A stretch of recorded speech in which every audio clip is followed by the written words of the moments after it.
Who should older adults live with, and does it really affect their health and longevity? The answer is yes, and it goes beyond simply having company or cutting costs. It's about emotional safety, feeling comfortable, and being around people who support your identity and dignity.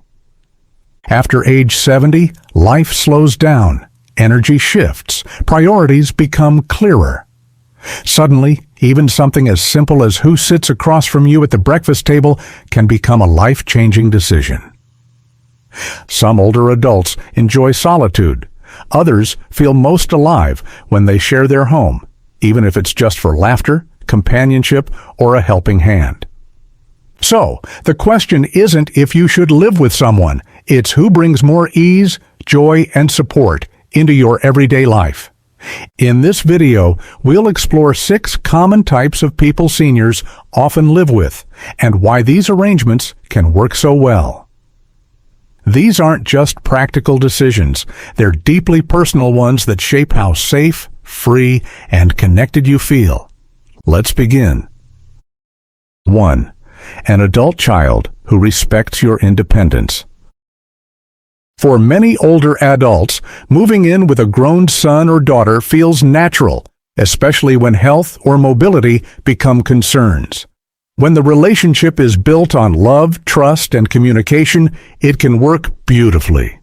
Daily help is nearby, and you don't have to worry about errands or being alone. But the most important ingredient is respect.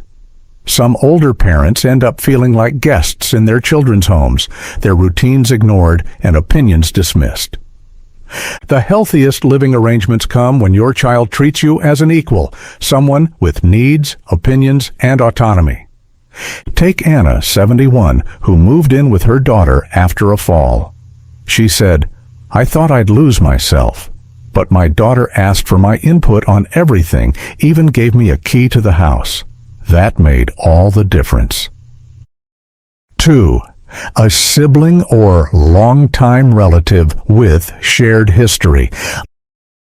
Living with someone who's known you for decades, like a sibling, cousin, or lifelong friend, can bring deep emotional comfort.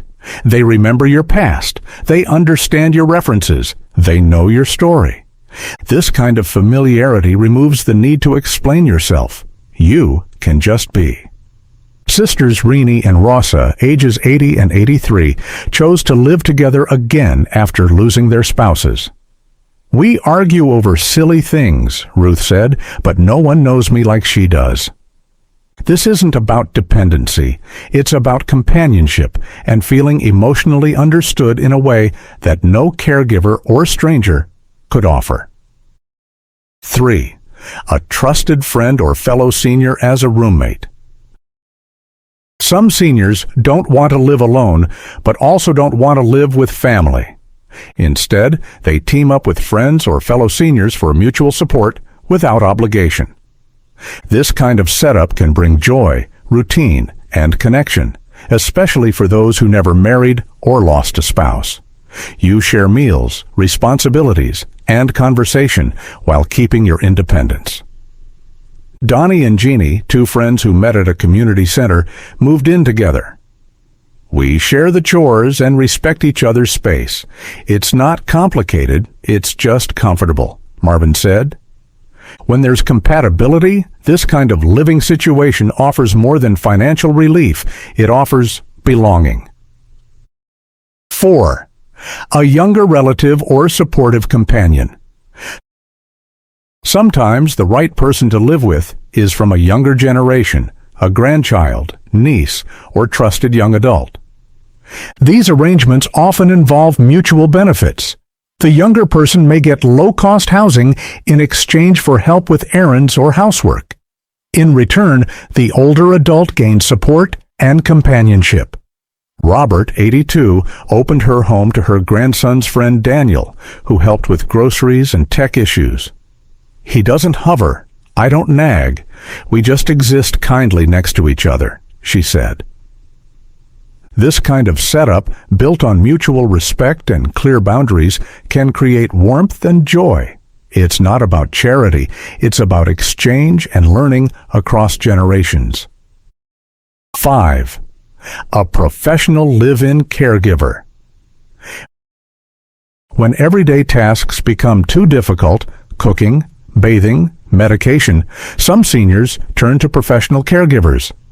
A trained caregiver doesn't just provide physical help. They also bring expertise, routine, and emotional support. When there's kindness and consistency, a true relationship can grow. Edwin, 82, resisted hiring help for years. But after hiring Maria, he said, "She treats me like a person, not a checklist." Though it requires planning and financial resources, having a caregiver can bring calm, reduce hospital visits, and allow older adults to stay in their homes longer, with dignity and safety. 6. Someone who respects your rhythm, not just your needs. Above all, the best living arrangement comes down to one thing: how that person makes you feel. Do they respect your quiet mornings? Do they speak to you as an equal? Do they support your routines or disrupt them? Jonathan, 73, lived with his neighbor's daughter, who helped with groceries. But what mattered most to him was that she never hovered. "She knows I like silence with breakfast.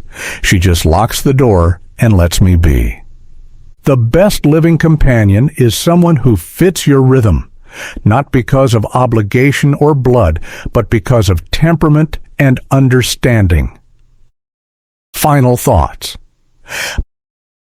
By now, you've seen the many possibilities for living arrangements later in life. The truth is, there's no single right answer. The best situation is the one where you feel respected, supported, and understood. Some thrive in multi-generational homes. Others find comfort with old friends or quiet roommates. It's not about titles. It's about relationships that honor your values and make life easier, not harder. And if you don't have the right person in your life yet, don't give up.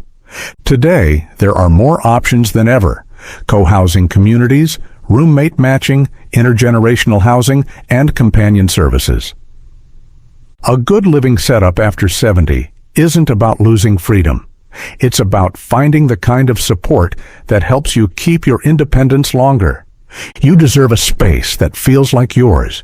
You deserve relationships that feel steady. You deserve to feel at home in every sense of the word.